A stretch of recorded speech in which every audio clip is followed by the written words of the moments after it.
medicina felina. Realmente la medicina felina no es una especialidad en sí misma, no hay una diplomatura, no hay una forma de formarse de forma ordenada, porque es multidisciplinar. O sea, hay cirujanos, hay dermatología, hay de gatos, y hasta ahora pues perros y gatos se estudia en una misma especialidad. Estamos luchando y yo creo que se conseguirá de aquí a 15, 20 años que sea una sola especialidad la medicina felina, pero hoy por hoy se estudia junto con gatos, y eso a veces es una limitación, junto con perros, y eso a veces es una limitación. Pero somos unos veterinarios con un especial interés en medicina felina. Y hemos aprendido de la relación con las protectoras. Nosotros en lo personal hemos aprendido muchísimo. Venían casos muy complicados y había que dar una respuesta. Hemos cometido errores por el camino. Lo hemos hecho mal, pero al menos nos han quedado las dudas, ¿no? De si esos test que hacíamos tenían sentido, no tenían sentido, si este gato es adoptable o no adoptable, con qué criterio. Cuando nos llegan los gatitos sin mamá y estas ganas de rescatar, ¿son positivas para los gatitos o no lo son? Que es lo que nos hablaba Juan. Pues hemos ido aprendiendo. ¿Y quiénes son los cuidadores de los gatos? Pues sois vosotras. No son señoras locas, no hay un perfil psicológico de la cuidadora, hay gente formada, con ganas de formarse, que lo que tienen en común es una empatía y una fuerza, bueno, y una sensibilidad hacia los más débiles, que son los gatos de la calle, y eso es lo que nos hace día a día seguir en esto. Y el papel de las administraciones, fundamental.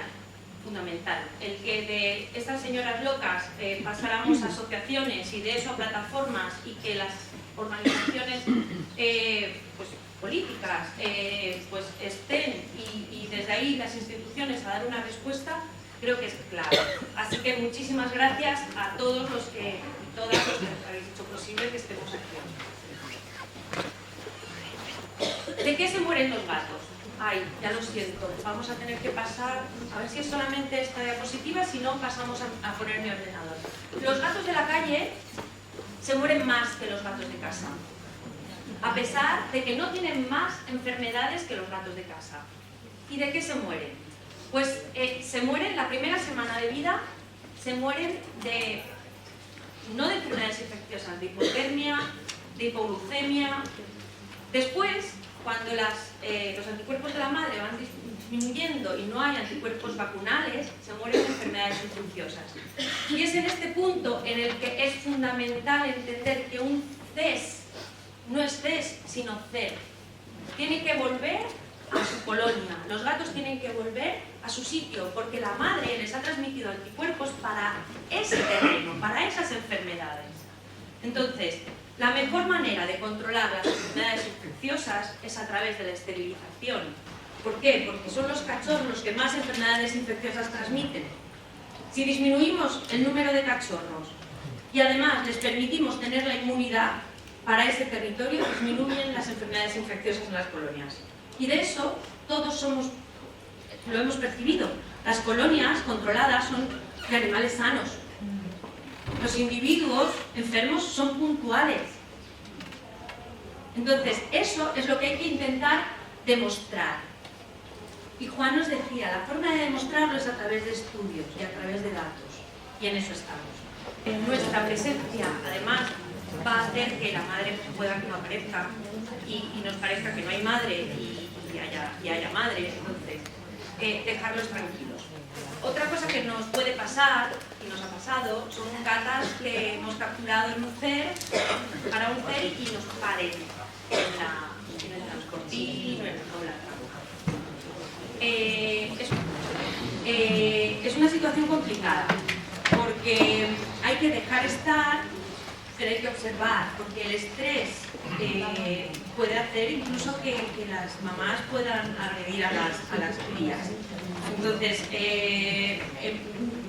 al final, bueno, los expertos en comportamiento podrán decir mucho, pero es una situación muy complicada.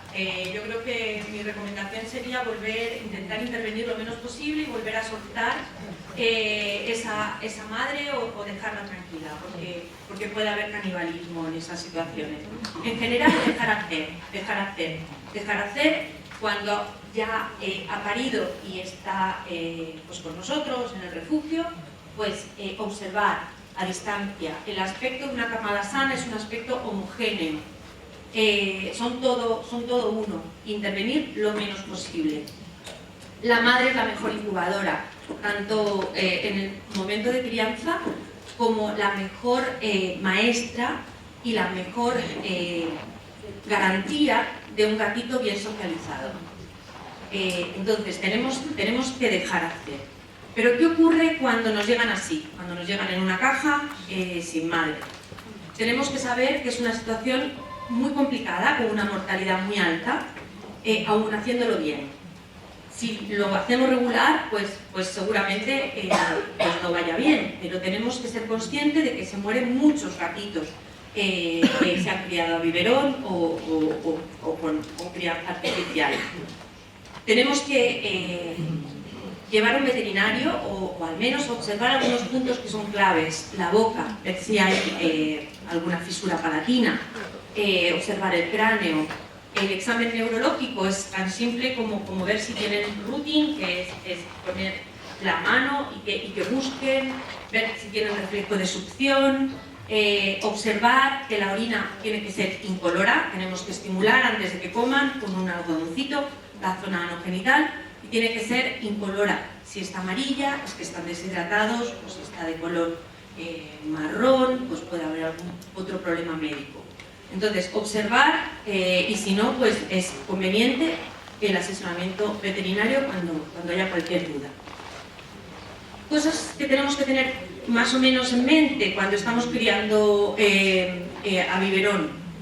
¿Cuál es el peso al nacer? Pesan alrededor de 100 gramos. Y que pesen menos de 75 gramos es un factor pronóstico negativo de supervivencia. Son gatitos poco viables. Hay una pérdida el primer día de vida, que es normal, y después tenemos que ir pesando diariamente, al menos las primeras semanas. Tienen que ir ganando entre 10 y 15 gramos al día. Y la ganancia tiene que ser progresiva y tiene que ser mantenida en el tiempo. Cualquier pérdida de peso debe ser investigada. En algunos casos enseñamos a alimentar con sonda, sobre todo los muy pequeñitos, y cuando son camadas muy numerosas, porque es muy desgastante para el cuidador estar alimentando todos. Pero hay que tener buen adiestramiento porque los gatitos van creciendo y muerden y hemos tenido que sacar alguna sonda del estómago del mordisco.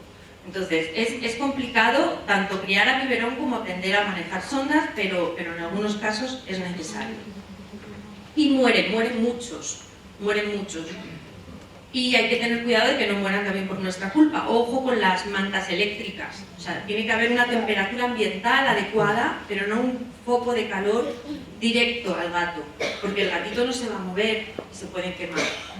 Entonces, todo esto hace que la crianza sea complicada y la mejor medida de controlar es el CER, que haya menos cachorritos en esta situación. Esto es un estudio que es muy interesante porque yo a los gatitos criados a biberón, con mucho cariño, los llamo los nistaraditos, ¿no? Porque son gatitos y si los conocéis sabéis distinguirlos allá donde los veáis, que son muy exagerados, los tienes en consulta, los vas a vacunar, y te montan Entonces tú preguntas con mucho tino, no dices, ay, mira, un charadito, no, dices, ¿es de destete precoz? Y te dicen, sí. Entonces hay un vínculo además entre el cuidador y ese gatito muy especial. ¿Por qué? Pues porque esa persona es la que ha hecho que ese gatito sobreviviera. Y ese gatito ha sobrevivido por esa persona, pero es que se ha acostumbrado a no tener cero espera en sus deseos. O sea, él hacía y se le enchufaba comida. O sea, la frustración, cero. Y luego, pues no ha sido criado por una madre gata. La socialización del gato es importantísima. La madre no le ha enseñado el tate quieto adecuado, el reflejo a veces no saben cuánto están mordiendo, cuánto duele, cuánto no. Son gatos que tienen un especial riesgo de agresividad social al juego. No se han criado con hermanos. Entonces todo esto hace que sean gatitos que puedan tener problemas de comportamiento importantes. ¿Y cuál es la mejor medida para evitar todo esto?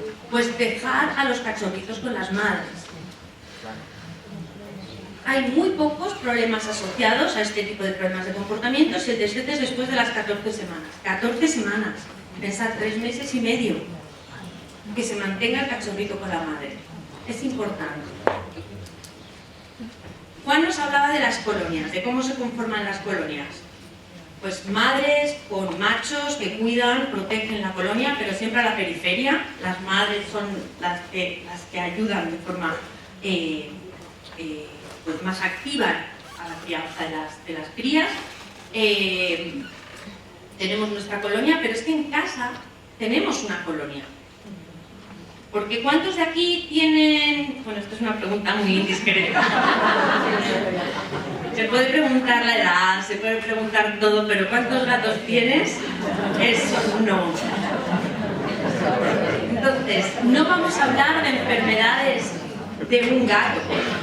Vamos a extrapolar las enfermedades infecciosas a casas multicat, que se llaman, o a colonias. Vamos a considerar que nuestras casas son colonias. Además, nuestros gatos están en un especial riesgo porque nosotros manejamos gatos enfermos, o posiblemente enfermos, o de un estado sanitario incierto.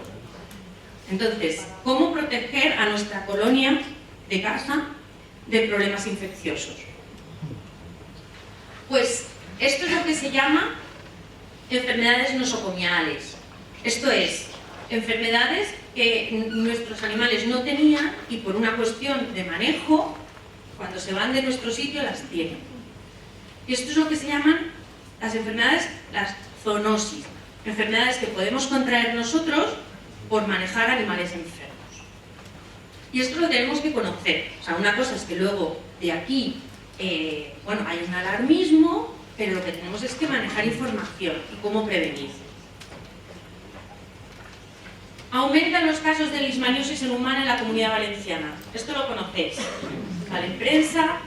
Bueno, esto pasó y seguirá pasando. Esto es típico. Pasó en Madrid hace unos años y realmente los casos de leishmaniosis humana sí que habían aumentado. De un 1,1 por 100.000 a un 22 por 100.000. Entonces se ponen a investigar qué ocurre y qué. Pues los más vulnerables siempre los gatos. En este caso nos vino bien, porque hubo un estudio que no relacionó la leishmaniosis de los gatos con la leishmaniosis humana. Y de paso testaron otras enfermedades. Entonces sabemos que en la Comunidad de Madrid hay un 3,2% de gatos que tienen anticuerpos para la leishmaniosis. Eso no quiere decir que estos gatos estén enfermos. Los gatos tienen una especial resistencia a la leishmaniosis. Llevo 20 años trabajando con gatos y tengo un caso de leishmaniosis cutánea publicado, uno. Entonces tienen una especial resistencia a la leishmaniosis. ¿Pero qué más sabemos? Sabemos que la leucemia es una enfermedad con una prevalencia en la Comunidad de Madrid de un 4%. Una prevalencia baja. Inmunodeficiencia un poquito más alta, de un 9%. Han hecho 0 prevalencia de toxoplasmosis, que eso no quiere decir que esos gatos tengan toxoplasmosis, porque luego buscaron en las heces y no tenían toxoplasmosis, no tenían monoquistes, que son los infectivos. Entonces, lo que sí que encontraron fueron parásitos. A lo mejor tenemos que plantearnos desparasitar a los, según los recursos, a los gatos en C, cuando lleguen a una clínica esterilizada.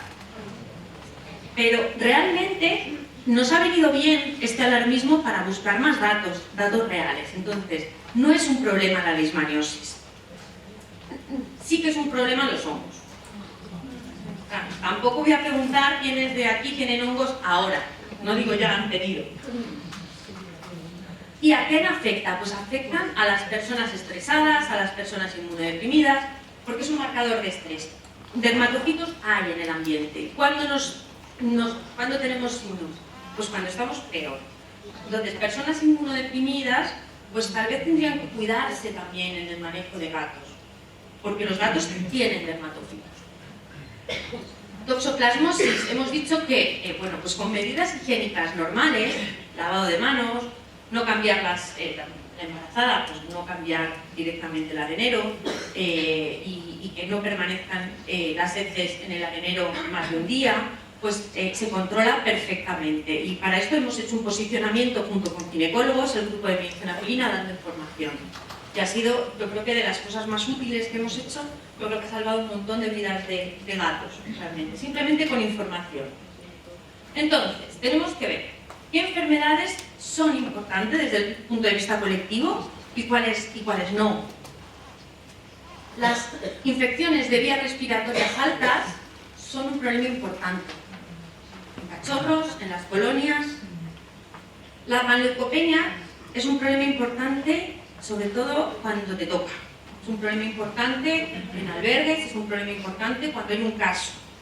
No suele haber demasiados, pero cuando hay, es un problema muy importante. Los dermatofitos, pero realmente la leucemia, la inmunodeficiencia y el PIB son problemas individuales de los gatos, no problemas de colectividades. Vamos a hablar algo de ellas. Si queréis, con el teléfono se puede ver el código QR de una página web que es el ABCD, que es un grupo de expertos sobre enfermedades infecciosas que tienen guías para cuidadores, para veterinarios y dan las indicaciones sobre las principales enfermedades infecciosas, guías de vacunación, y es muy interesante. Las enfermedades de las vías respiratorias altas, el problema que tienen es que, bueno, lo estamos viendo, son muy contagiosas, difícilmente fácil de controlar porque son enfermedades víricas y con poca respuesta al tratamiento. Entonces lo que tenemos que intentar hacer es prevenir que se desarrollen. Causan rinitis, conjuntivitis, úlceras en la boca y sobre todo lo que ocurre es que hace que esos gatitos no sean adoptables o se nos retrase la edad de adopción. Son animales que tienen aspecto de enfermos. Entonces, cuanto antes podamos recuperar a esos gatitos, pues más les estamos casi dando un pasaporte de vida, ¿no? Entonces, este es el objetivo, hacer que tengan menos signos clínicos, que se recuperen lo antes posible. No hace falta, en el 90% de los casos, hacer diagnósticos más que clínicos. O sea, no hace falta gastarse el dinero en paneles de PCR, no me hace falta saber, porque observando voy a tener la sospecha clínica de qué agente infeccioso se está afectando a este gato. ¿Por qué? Porque si tengo problemas de ojos, voy a pensar principalmente en clamidófila o en herpes. La clamidófila me va a producir conjuntivitis sin signos sistémicos, sin rinitis, sin mocos, sin decaimiento. Son conjuntivitis muy aparatosas, pero sin otros signos clínicos.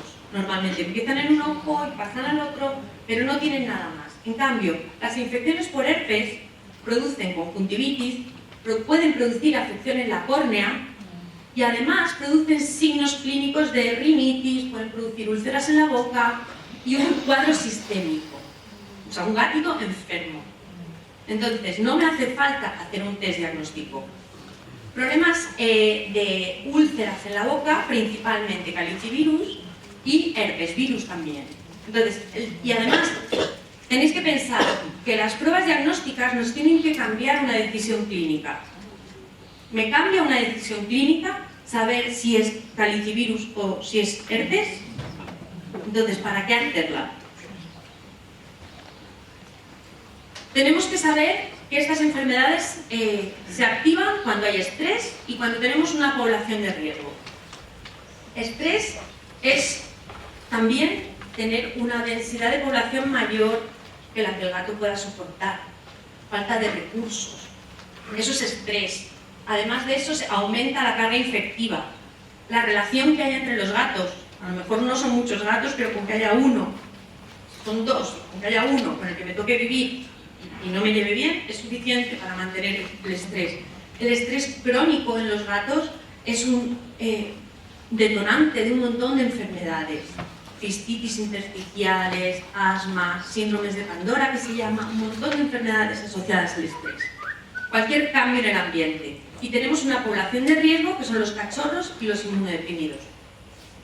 Medidas que podemos tomar para prevenir: esterilización, vacuna, y esto en caso de gatos de colonia es una cuestión de recursos, pero sería conveniente al menos poner una vacuna trivalente a los gatos que tenemos posibilidad de capturar, porque lo que conseguimos es lo que se llama una inmunidad poblacional.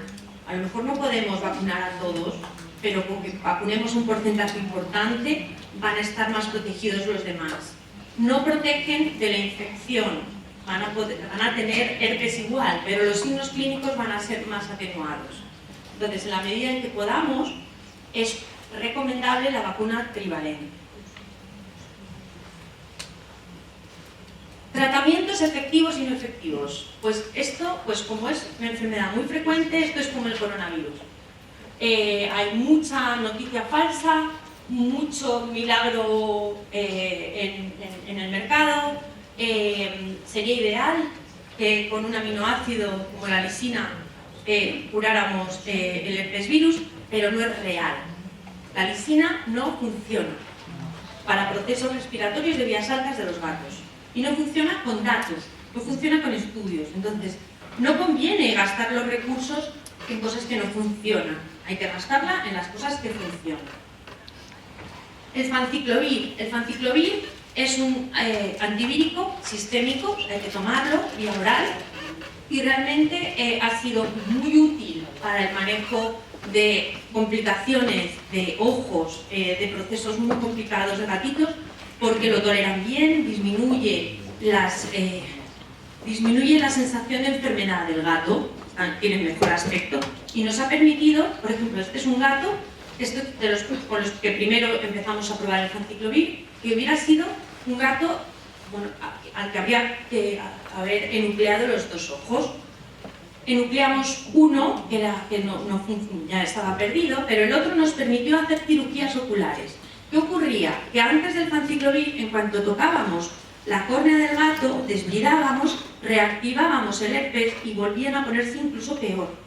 El fanciclovir hace que se controle el herpes y nos permite hacer procedimientos sin esta reactivación. Y este gatito pues tiene un ojo funcional. Entonces, yo cuando pienso en los principales agentes infecciosos de los gatos, yo tengo 3 niños, y esto de Marvel, los buenos, los malos, cuál es su inteligencia, lo tengo como muy metido, ¿no? La inteligencia del herpes es que queda latente. Es de la misma familia que el herpes nuestro labial. Entonces, queda latente en el ganglio trigémino y cuando hay una disminución de defensas, hay una reactivación y se vuelve a multiplicar y vuelve a producir lesiones. El calicivirus tiene la inteligencia de la mutación, de la mutabilidad, y además deja individuos que son portadores mucho tiempo. Y, por ejemplo, otro bicho que conozcáis, el coronavirus, tiene también la posibilidad de mutar, esa es su inteligencia. Entonces, sabiendo por dónde van a actuar, hay que intentar controlar. Esto es un estudio que se publicó en junio de 2019 y que también ha abierto otra posibilidad, que es usar el fanciclovir como profiláctico. Estos son gatitos que me llegan en una caja todos juntos y empiezo a dar el fanciclovir, aun teniendo uno con signos clínicos, empiezo a dárselo a toda la camadita. Y este gato es 2 días de evolución y ya tiene otro aspecto. Y este gato nos permite una adopción pronta, que es el objetivo con estos, y que no siga eliminando virus a otros gatitos. De contraindicación, no son muy bien tolerados, el problema que tiene es el precio y que son comprimidos muy grandes.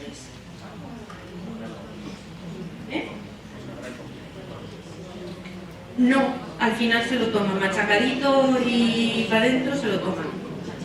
Y estos son, a veces, en algunos casos, los que tienen problemas de córnea más severos, es mucho tiempo, pero en los procesos agudos pueden ser pocos días, 3, 4, 5 días, y realmente es que se recuperen antes. La lisina no funciona. Los probióticos, hay algún estudio que compara grupos y disminuyen los signos clínicos, y también tenemos el problema del precio. Y bueno, en Polonia saber a quién se lo das, o sea, imposible, ¿no? Pero mal no viene. Pero proporcionar estabilidad emocional, cumplir con los recursos, disminuir el estrés, aquí no voy a hablar, pero esto es lo más efectivo para disminuir la incidencia de problemas respiratorios de vías altas. Y esto es tan barato como una caja de cartón, es tan barato como respetar también los escondites, es tan barato como tener recursos para todo, o tan complicado, porque dar de comer a muchos también es muy complicado, pero el momento comida es un momento muy estresante para algunos gatos. No es un momento social. La comida es un momento de caza, y eso lo tenemos que respetar. Y eso es complicado para las madres, porque nos gusta ver cómo comen nuestros cachorros, pero eso estresa también a los gatos. Calicivirus. Los calicivirus, pues sé que están, porque producen úlceras, pueden producir cojeras en cachorritos, pero realmente me interesa hacer un test de calicivirus. ¿Me va a cambiar en algo la decisión clínica? Entonces, o sea, sí, en cuanto a cuanto al contagio relacionado con animales, ¿no? Sí, si voy a introducir un gato, me dicen sí, en caso de que vaya a introducir un gato. O en cuanto se vaya a cruzar ese gato con otros animales, por el contagio. Pero para eso tenemos que cuidar a los que tenemos, tenerlos vacunados y nada más, y en cuarentena. ¿Vale? De eso vamos a hablar, de cómo prevenir. Pero me refiero a cuando está enfermo, si tiene una gingivostomatitis, por ejemplo, y el manejo va a ser una exodoncia, me interesa saber si es calicivirus positivo o no, porque además la gingivostomatitis de los gatos es una enfermedad, primero, que no todas las bocas mal son por calicivirus. ¿Vale? Hay periodontitis, hay resorciones, hay piorreas, hay otras enfermedades de las bocas que no son gingivostomatitis asociadas al calicivirus. Y otra cosa importante, que el calicivirus en la gingivostomatitis no cumple los postulados de Koch. Es decir, yo inoculo calicivirus y no en todos los gatos voy a tener gingivostomatitis. Es una enfermedad multifactorial. Depende de la inmunidad del gato, de la flora, de un montón de cosas. Es más, no sabemos por qué se produce y por qué se ha asociado tanto al calicivirus. No todos los gatos con calicivirus tienen gingivostomatitis, ni todas las gingivostomatitis son positivas a calicivirus. Entonces, ¿para qué hacer el test? Pues para no dar corticoides, pero sí, posiblemente, porque los corticoides, si tengo una enfermedad vírica, pues va a hacer que el calicivirus aumente. Pero el manejo de estos casos, cuando es muy complicado, pues pasa por exodoncia. Y esto es una situación que tenemos que tener prevista, el plan B. El plan B de los gatos que se capturan. Porque la recuperación de un gato con exodoncia es un mes, pero digo un mes y son 3 y son 6 meses. Entonces, ¿dónde voy a meter a este gato si quiero ponerlo en tratamiento? ¿Es calidad de vida para el gato tenerlo en un jaulón? Entonces, hay que pensar y no hay dos situaciones iguales. Entonces, en cada situación hay que plantearse, hay que sentarse, que hay que ver la situación del gato, del cuidador, de los recursos, dónde va a ir, quién lo va a cuidar. No hay dos situaciones iguales. Una pregunta, ¿un gato así podría vivir en una colonia? Con la boca sí, con mucho dolor. No, quiero decir con la exodoncia. Perfectamente, perfectamente, no, muchísimo mejor. Vamos, este gato, de hecho, Timber es un gato de colonia. Es que tengo un caso igual. No, la cuestión es que hay que tener los recursos y la planificación Y luego los tiempos, o sea, este gato porque se dejaba manejar y no era un feral, se dejaba manejar, pero muchas veces después de una exodoncia de estas hay que poner un tubo de sulfagostomía, quien se acerca a algunos gatos estos con tubo, bueno, pues hay que ver situación por situación. Pero por el tiempo que has dicho de curación, ¿les cuesta comer o...? Les cuesta menos, les duele menos, pero necesitan ese tiempo. Luego comen pienso duro normal. Normal. Entonces, ¿cómo manejo las infecciones de vías respiratorias altas? Pues la primera medida es la cuarentena. Y esto yo sé que es complicado. Pues, pero si no tenemos un sitio donde poder meter al gatito, pues es que no somos la casa adecuada. Y hay veces que hay que decir que no. Mínimo 2 semanas. Y si no, alojados de forma individual, en jaulas individuales, no jaulas enfrentadas unas a otras. Evitar la contaminación cruzada a través de comederos, de mantas. O sea, no os podéis imaginar, o sea, es una pelea diaria. Lo de que los transportines vayan marcados, de que no se mezclen las mantas de uno con otro. Es preferible incluso no usar las mantas en gatos que vienen, o sea, usar empapadores de papel de periódico, cosas que se tiren, pero no os imagináis el lío bueno, sí, lo sabéis. Manejarnos con cuidado nosotros también, nuestra ropa, nuestras manos, nuestra cara. Estos son agentes infecciosos que permanecen muy poco tiempo en el ambiente. El herpes 18 horas, el calicivirus 7 horas, o sea que con una limpieza frecuente y normal se controla muy fácilmente, con desinfectantes normales. Reducir el estrés. Y aquí hay un punto que es importantísimo, que es acortar las estancias de los CEP. Acortar las estancias de los gatos esterilizados. ¿Cuándo puedo soltar al gato? Pues en el mínimo tiempo posible. Máximo 24 horas, máximo. Estamos hablando de horas. 12 horas, 8 horas, máximo 24 horas. Identificar a los gatos enfermos, pero identificar clínicamente. Saber quiénes estornudan, quiénes tienen mocos, quiénes tienen conjuntivitis. La recuperación de los gatos de CER, hay un estudio muy interesante del uso de la gabapentina en la recuperación de estos gatos. Poner gabapentina esas horas después, en cuanto se despiertan, con un poquito de comida, hace que los gatos estén con menos ansiedad y menos estrés y disminuyen también las complicaciones postquirúrgicas y de enfermedades asociadas a herpes que tienen por el hecho de haber ido a nuestra clínica, por el hecho de tener ese estrés, pero soltar lo antes posible, mínimo tiempo posible. Bueno, vamos a hablar de otra de las enfermedades que son muy importantes, que son las diarreas. Muchas veces en colonias no vemos si el gato tiene diarrea o no tiene diarrea. Va a ir a hacer caca a la periferia de la colonia y no lo vamos a ver. El objetivo, cuando tengamos gatos en casa, es, independientemente de la causa, es que no heces duras, que las heces sean duras.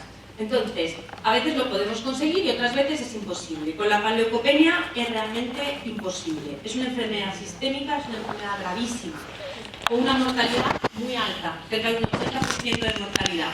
Y es un problema, sobre todo, de contaminación ambiental.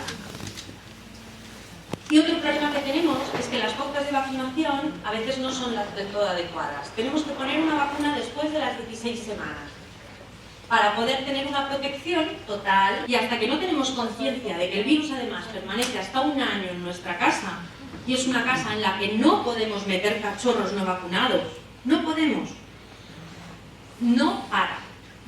Es una enfermedad que no para hasta que no se toman todas las medidas de control sanitario. Voy a tener que que saltarme cosas, porque si no, no me va a dar tiempo a llegar donde quiero llegar.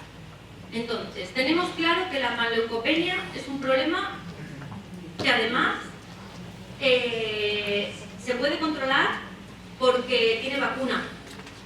Y la vacuna además es muy eficaz. Pautas de vacunación, pues depende del riesgo. Podemos empezar desde las 4 semanas, con vacunas cada 3 semanas, pero siempre una después de las 16 semanas. Esto lo podemos hacer todos, valorar el riesgo de cada gato. Un gatito de menos de 4 meses es un gato de riesgo. Si no está vacunado, como se lo está, es un gato de riesgo. Entonces, es un gato que debe ir con un lacito rojo en el transportín. Y este gato, en las clínicas veterinarias y donde lo llevemos, tienen que manejarlo con guantes, porque las clínicas son un lugar contaminado de panleucopenia. Las clínicas y las casas y los refugios.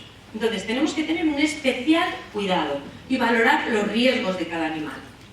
Porque la vacunación es eficaz, pero hasta que podamos tener la protección con vacuna, es imposible. Coronavirus. ¿Quién no sabemos de coronavirus? Bueno, pues realmente es un problema individual del gato, no es un problema de colectividades. ¿Por qué? Porque un gato con PIF, que es otro virus diferente al coronavirus entérico, es el virus del PIF. El virus del PIF no se transmite de un gato a otro, se transmite el coronavirus. Entonces, sí que hay momentos del año en que hay más PIF. En gatos, sobre todo lo que podemos ver, en gatos de criadero, que hay más consanguinidad, hay un factor genético que también influye, hay camadas que pueden tener más PIF y ese factor genético tiene que ver. Respecto al coronavirus y la relación con animales, pues del coronavirus humano, pues es incierta.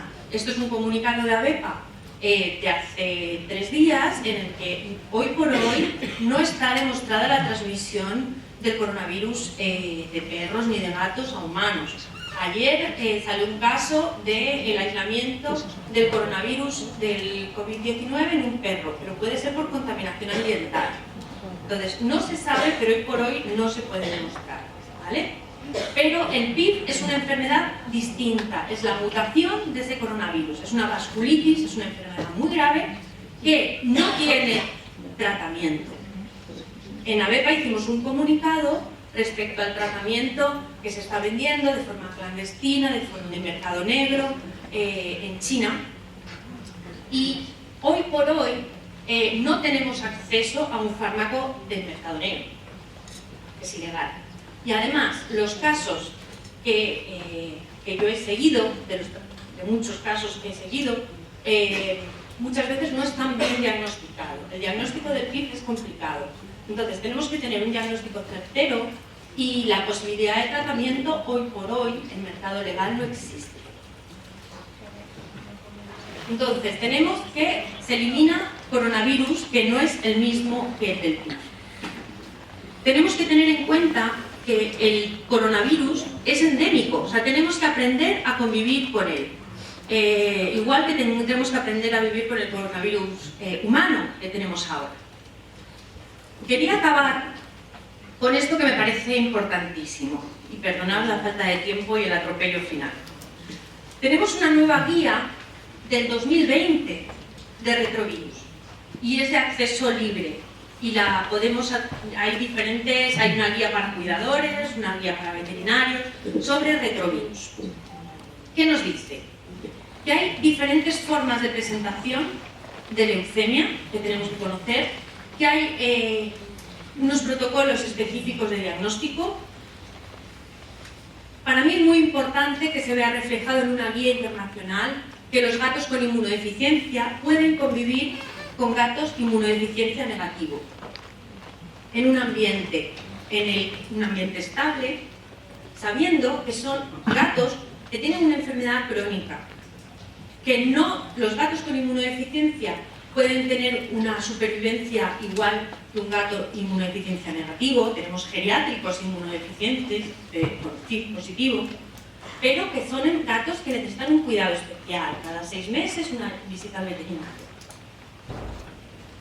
Otra cosa importante, que es la primera vez que se ve escrito en una guía de leucemia e inmunodeficiencia, es que no hay que hacer test en cero.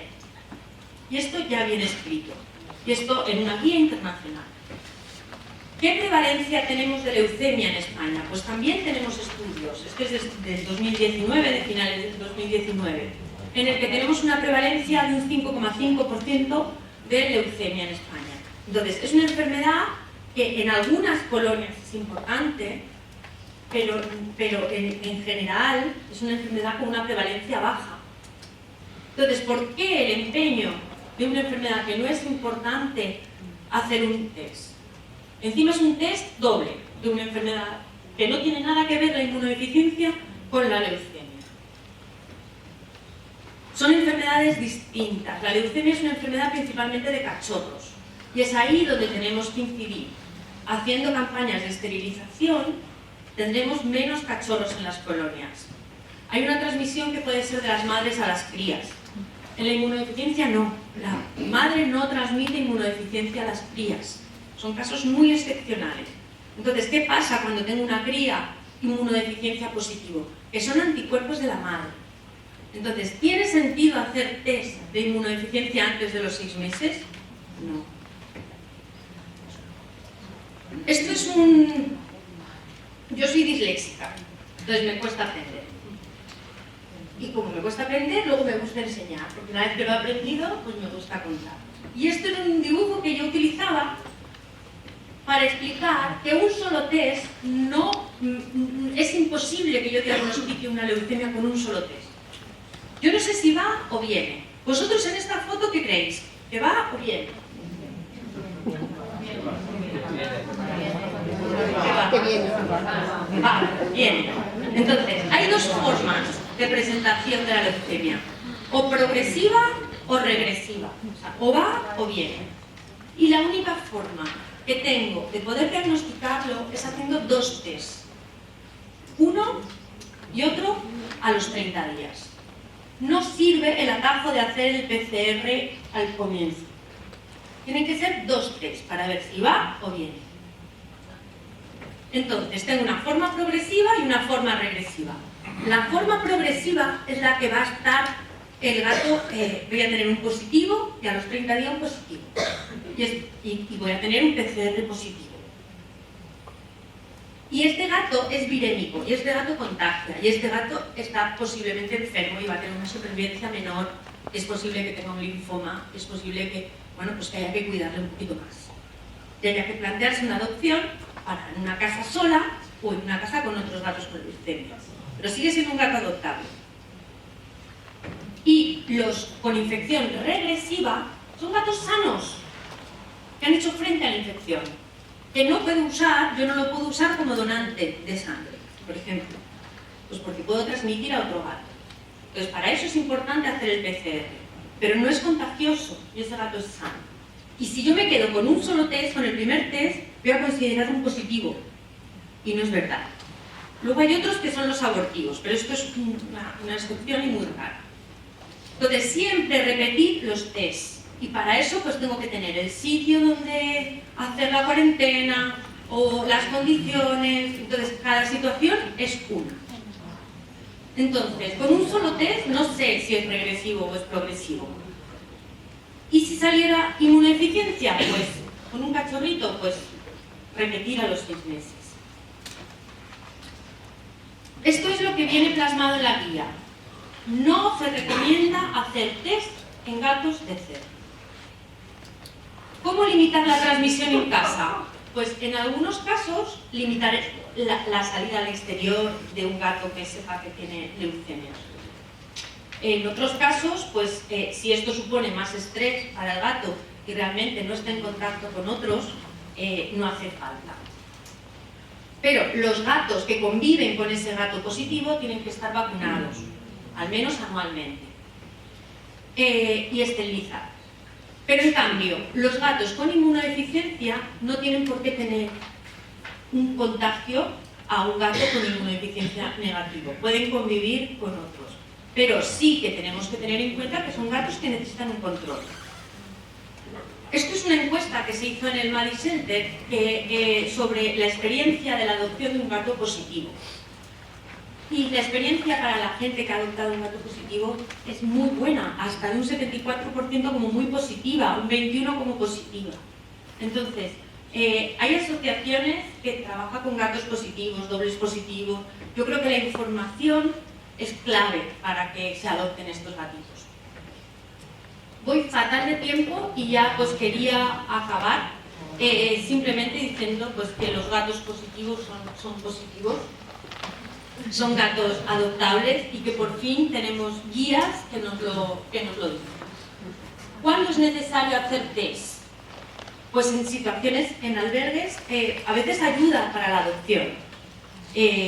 Hacen un test y dan una falsa sensación de seguridad, ¿no? Y luego llegan a la clínica y era un negativo y ahora es positivo, y esto de los falsos positivos, los falsos negativos, los test funcionan. Tienen unas sensibilidades y unas especificidades altas. Lo que hay que saber es cuándo hacerlo y cuándo repetirlos.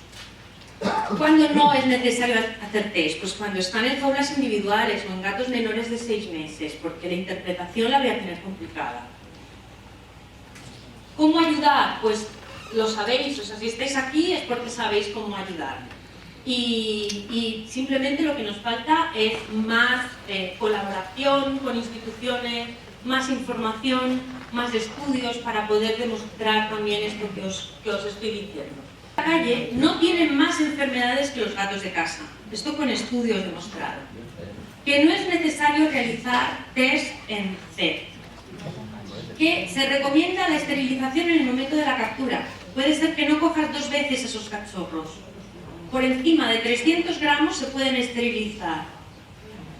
Entonces, en el momento de captura, esterilizar. La técnica de esterilización y de analgesia debe adaptarse a las situaciones de CER. ¿No entiendes eso? Porque hay que ser especialista en manejo de colectividades. No es lo mismo la esterilización de un gato individual que de un gato con C. Tenemos que hacer una técnica de rápida recuperación, de manejo de analgesia antes de que se produzca el dolor, de infiltración intraoperatoria para que no tenga dolor, porque ese gato no lo vamos a volver a ver.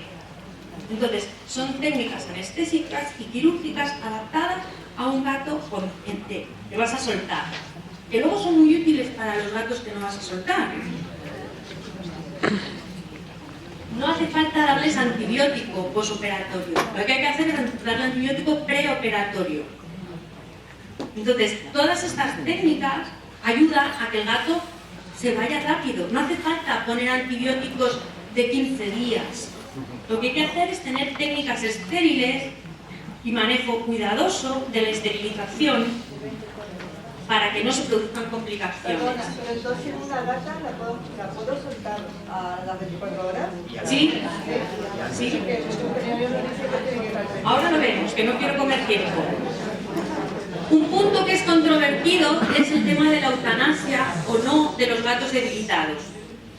Y yo sé que esto no es momento todavía, tal vez tenemos que tener bien implantado un CER, pero todos sabemos que hay gatos que nos supone duda de si es bueno soltar o no es bueno soltar.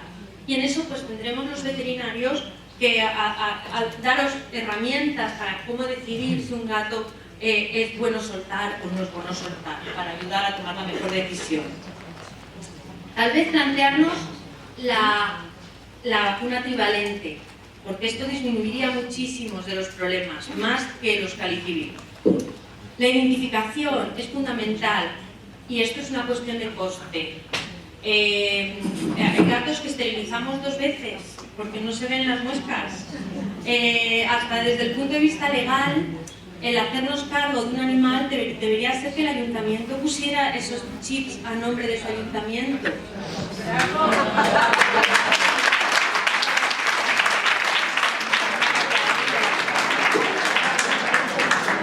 Recuperación en entornos tranquilos y muy rápido. Soltar rápido.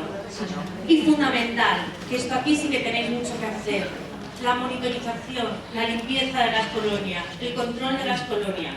Somos responsables de esos animales. Pues nada más, eso es lo que quería decir.